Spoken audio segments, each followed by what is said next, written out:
ہندوستان کے زیر انتظام کشمیر کے ضلع کپواڑہ کے ایک جنگلی علاقے میں جھڑپ میں ایک عسکریت پسند کے مارے جانے کی خبر ہے۔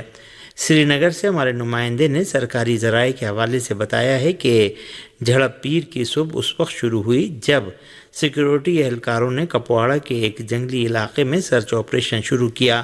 کشمیر زون پولیس نے بتایا کہ آپریشن جنگل میں عسکریت پسندوں کے چھپے ہونے کی اطلاع پر انجام دیا گیا۔ آخری اطلاع ملنے تک آپریشن جاری تھا، جس میں بعض رپورٹوں کے مطابق ایک عسکریت پسند مارا گیا، لیکن پولیس نے اس کی تصدیق نہیں کی ہے۔ اسلامی جمہوریہ ایران کے دفتر خارجہ کے ترجمان نے پاکستان کے صوبے بلوچستان میں فوجیوں کی بس پر حملے کی سخت مذمت کی ہے۔ اسلامی جمہوریہ ایران کے دفتر خارجہ کے ترجمان اسماعیل بقائی نے صوبہ بلوچستان میں پاکستانی فوج کی بس پر دہشت گردانہ حملے کی مذمت کرتے ہوئے دہشت گردی کی چاہے وہ جس شکل میں بھی ہے اور جہاں بھی ہے سخت مذمت پر مبنی اسلامی جمہوریہ ایران کے اٹل موقف پر زور دیا ہے۔ انہوں نے اس دہشت گردانہ حملے میں جاں بحق ہونے والوں کے لواحقین کے ساتھ ہمدردی کا اظہار کرتے ہوئے انہیں تعزیت پیش کی۔ ایران کے دفتر خارجہ کے ترجمان نے اسی کے ساتھ دہشت گردی کے مقابلے میں دو جانبہ اور علاقائی سطح پر تعاون اور مہم میں تیزی لانے کی ضرورت پر زور دیا ہے۔ یاد رہے کہ پاکستان کے صوبے بلوچستان میں گزشتہ روز ایک فوجی بس کو خودکش حملے کا نشانہ بنایا گیا، جس میں 5 افراد جاں بحق اور 10 زخمی ہو گئے تھے۔ پاکستان میں انسداد دہشت گردی عدالت نے پی ٹی آئی کے 3 رہنماؤں کو اشتہاری قرار دے دیا ہے۔ پاکستانی میڈیا ذرائع کے مطابق اسلام آباد کی انسداد دہشت گردی عدالت نے تحریک انصاف کے رہنماؤں کے خلاف جوڈیشل کمپلیکس حملہ کیس کی سماعت کی، جس میں عدالت نے مراد سعید، حماد اظہر اور فرخ حبیب کو اشتہاری قرار دے دیا ہے۔ انسداد دہشت گردی عدالت نے تینوں ملزمان کو مسلسل غیر حاضری پر اشتہاری قرار دیا، جبکہ واثق قیوم عباسی، راجہ بشارت اور غیر حاضر کارکنان کے وارنٹ گرفتاری جاری کر دیے۔ دریں اثنا خبر ہے کہ ملکی سلامتی سے متعلق میٹنگ میں شرکت کے حوالے سے پاکستان تحریک انصاف کی مرکزی لیڈرشپ تذبذب کا شکار ہے۔ مرکزی سیکریٹری اطلاعات شیخ وقاص اکرم کا کہنا ہے کہ پاکستان تحریک انصاف قومی سلامتی کمیٹی کے اجلاس میں شریک ہوگی، جبکہ پارٹی کے صوبائی صدر جنید اکبر کا کہنا ہے کہ تحریک انصاف کو قومی سلامتی کمیٹی سے متعلق آگاہ نہیں کیا گیا اور بانی پی ٹی آئی کی مشاورت اور ان کے فیصلے کے بغیر کسی بھی کمیٹی کی کوئی اہمیت نہیں ہے۔ یمن کی مسلح افواج نے امریکہ کے ٹرومین جنگی بحری جہاز پر 18 کروز اور بیلسٹک میزائلوں اور ڈرون سے حملہ کیا ہے۔ یمن کی مسلح افواج کے ترجمان یحییٰ السری نے بتایا کہ امریکہ نے یمن پر وسیع حملہ کیا ہے۔ انہوں نے بتایا کہ امریکہ نے یمن کے دارالحکومت صنعاء اور 7 دیگر مختلف علاقوں پر 47 بار حملے کیے ہیں۔ یمن کی مسلح افواج کے ترجمان کے مطابق امریکہ نے یمن کے خلاف اپنی تازہ جارحیت میں 10 عام شہریوں کو شہید اور زخمی کر دیا۔ اس رپورٹ کے مطابق یہ اعداد و شمار ابتدائی ہیں اور ممکن ہے شہید اور زخمی ہونے والوں کی تعداد بڑھ جائے۔ یمن کی مسلح افواج کے ترجمان نے اسی کے ساتھ امریکی جنگی بحری جہاز ٹرومین اور اس کے ہمراہ موجود چند دیگر جنگی بحری جہازوں کے خلاف خصوصی آپریشن کی خبر بھی دی ہے۔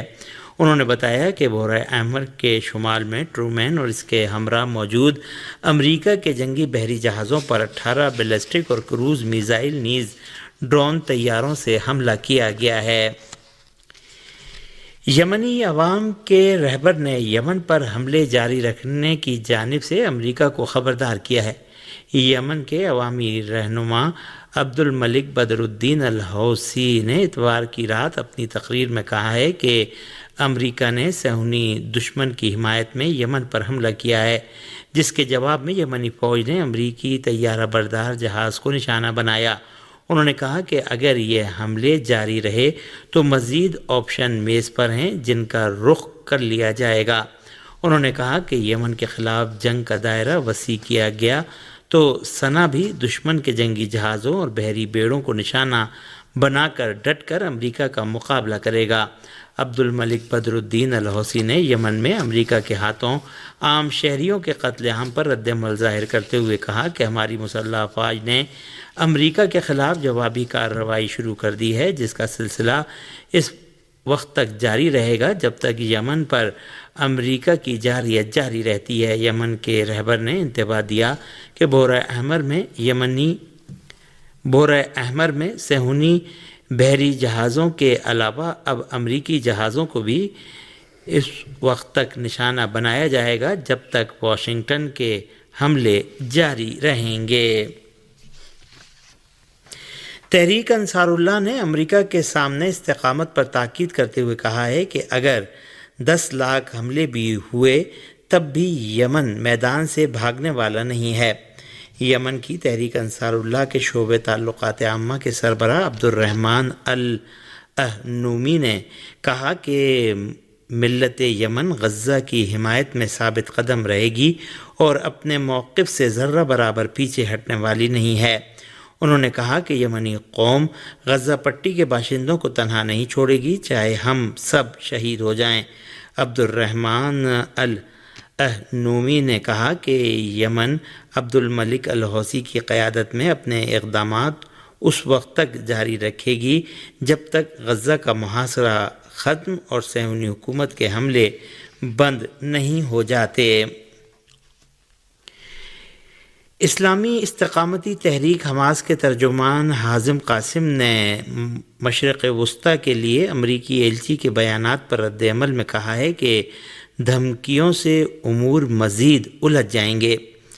حازم قاسم نے امریکی ایلچی اسٹیو ویٹکام کے اس بیان کے جواب میں کہ حماس کی جانب سے ہماری تجویز کا جواب ناقابل قبول ہے اور انہیں دیکھنا چاہیے کہ ہم نے حوثیوں کے ساتھ کیا کہا کہ ان دھمکیوں سے مزید امور پیچیدہ ہو جائیں گے اور اس سے سمجھوتے پر عمل درآمد کے لیے مناسب ماحول اور علاقے میں امن و امان قائم ہونے کی زمین ہموار نہیں ہوگی۔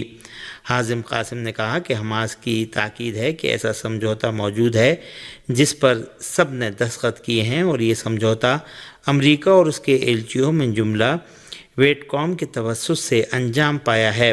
حازم قاسم نے مزید کہا کہ اس سمجھوتے پر عمل درآمد 3 مرحلوں پر مشتمل ہے اور جو چیز واضح طور پر انجام پانا چاہیے وہ سمجھوتے پر عمل درآمد اور اسے دوسرے مرحلے میں پہنچانا ہے۔ ایک صہیونی محقق نے امریکی عوام اور ڈیموکریٹ کے درمیان اسرائیل کی حمایت میں شدید کمی کی بابت خبردار کرتے ہوئے کہا ہے کہ صہیونی حکومت کے فیصلہ کرنے والے عناصر اس مسئلے کی راہ حل تلاش کریں۔ رپورٹ کے مطابق صہیونی محقق اور قلمکار شوقی فریڈ مین نے ایک مقالے میں امریکی